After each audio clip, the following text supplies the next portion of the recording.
How are you guys doing? Today is Sunday, August 22nd, 2021. I'm James Sims, and for this episode of The Elite, I'm going to do an elite individual profile on LaMelo Ball.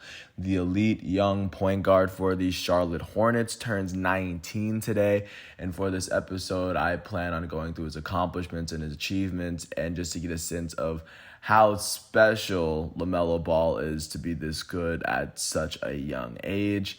And of course, I went to high school out in Los Angeles, so I saw his brothers play. I saw him and his brothers play in Chino Hills. They were just really a sight to see, and it's been kind of wild to see what his career has turned out to be.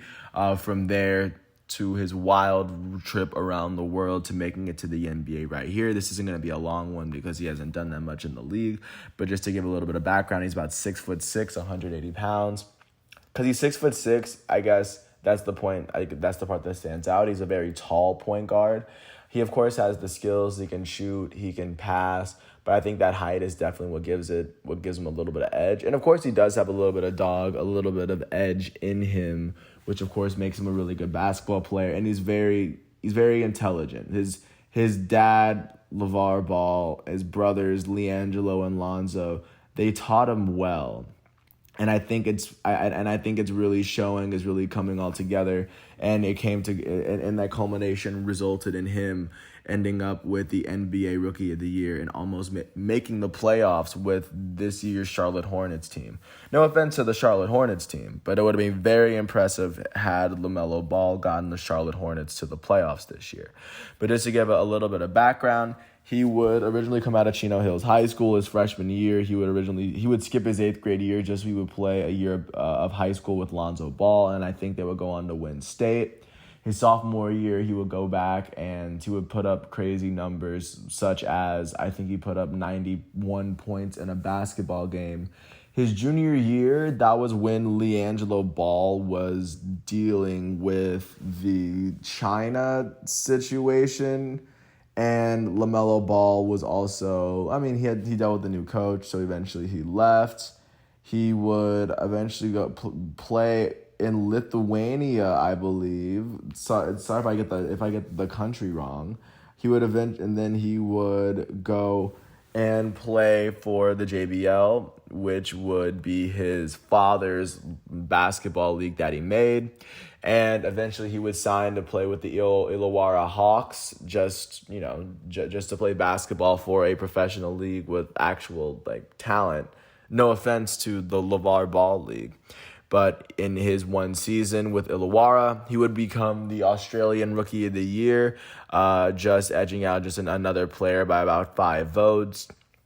And following that season in Australia amongst actual professionals, he would establish himself as a good enough prospect to take with the 3rd overall pick of the 2020 NBA draft.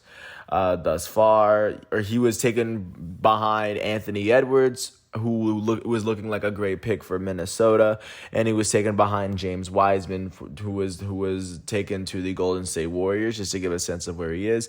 And 6th overall in that draft was Onyeka Okongwu, one of his teammates that played with him at Chino Hills in high school, just to get a sense of how good his high school team was, and just to get a good sense of the amount of talent, the amount of really good talent he's been playing with before he even stepped foot in the league.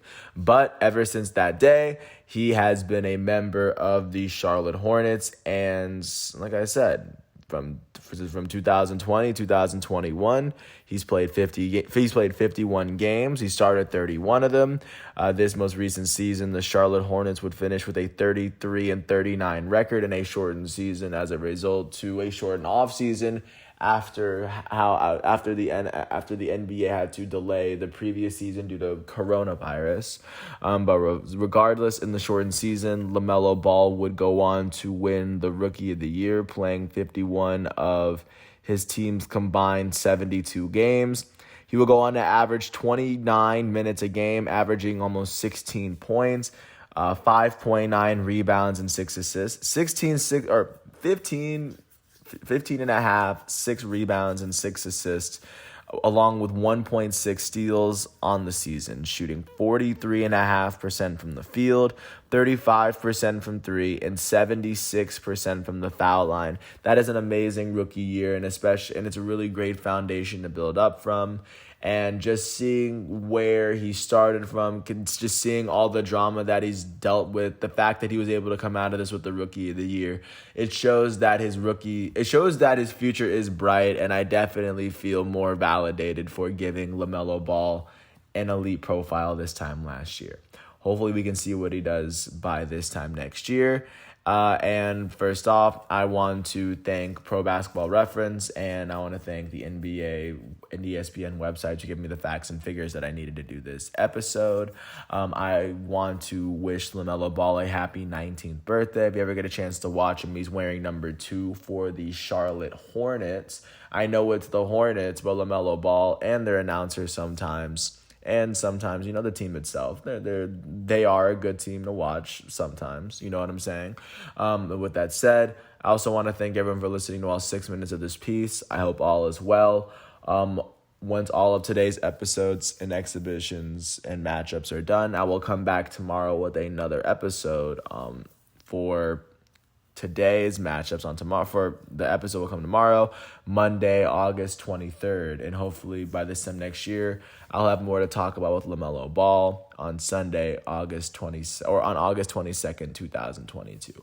With that said, thanks for listening to my piece. I hope all is well, and peace out. I'll catch you tomorrow.